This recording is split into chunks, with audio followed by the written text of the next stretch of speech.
On m'a souvent demandé, c'est quoi le pire jour de ta vie? Pour Léa, la réponse tient en 3 mots. 3 mots laissés sur une table de cuisine. Elle avait 12 ans, et ce matin-là, elle a compris qu'on pouvait devenir orpheline avec des parents vivants. Voici son histoire vraie, et comment elle a transformé l'abandon en mission. C'était un mardi normal.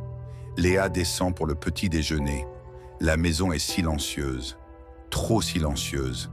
Il n'y a pas le bruit de la cafetière de son père, pas l'odeur du café froid qu'il laissait toujours dans sa tasse. Sur la table de la cuisine, un mot. 3 mots écrits vite. On ne peut plus, désolé. Pas d'explication.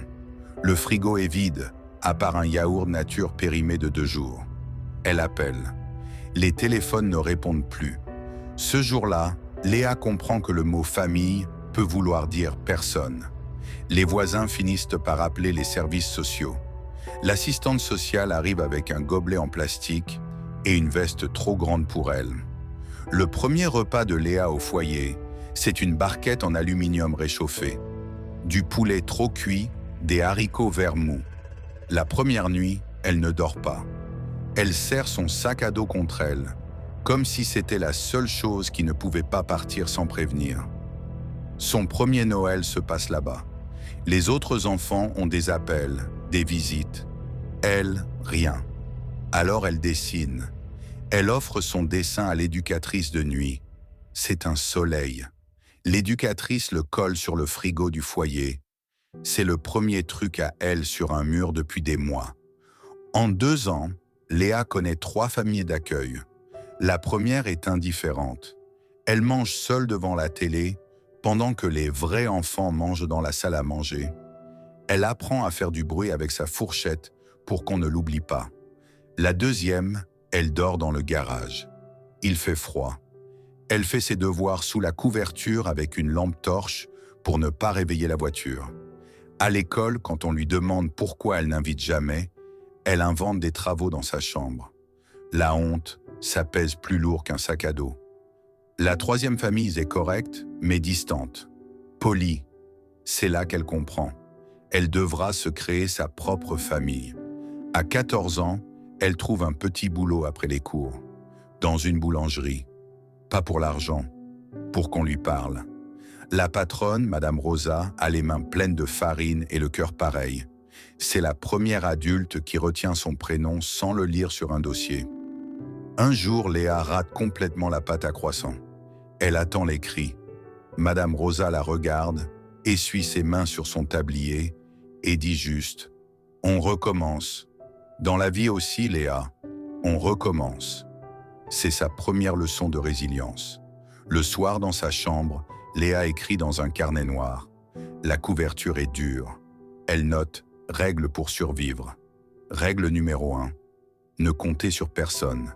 Règle numéro 2. L'école, c'est la seule sortie. Règle numéro 3. Sourire, même quand t'as pas de raison. Ça désarme les gens. À 16 ans, en cours de français, la prof, Madame Dubois, leur demande d'écrire sur ma maison. Léa rend sa copie. 2 jours plus tard, Madame Dubois la garde après les cours.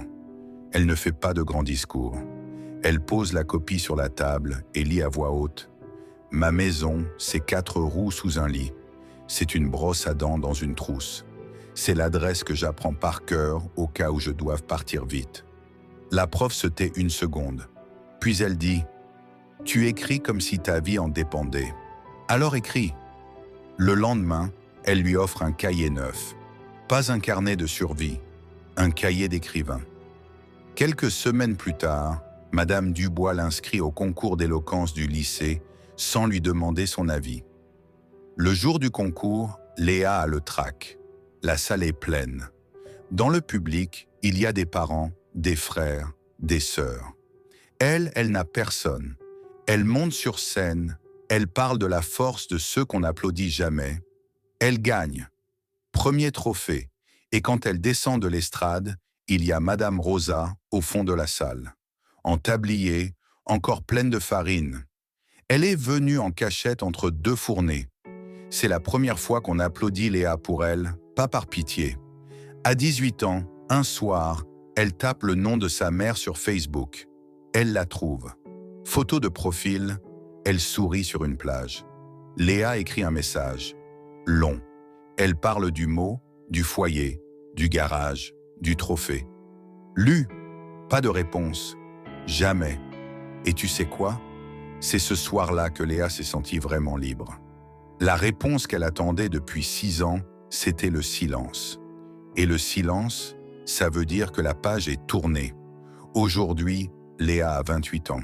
Elle est éducatrice spécialisée.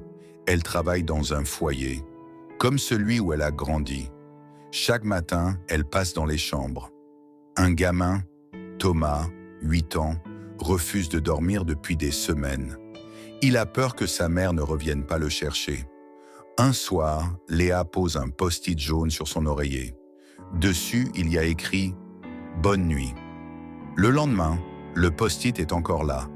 6 mois plus tard, il est toujours sous son oreiller, plié en 4, usé.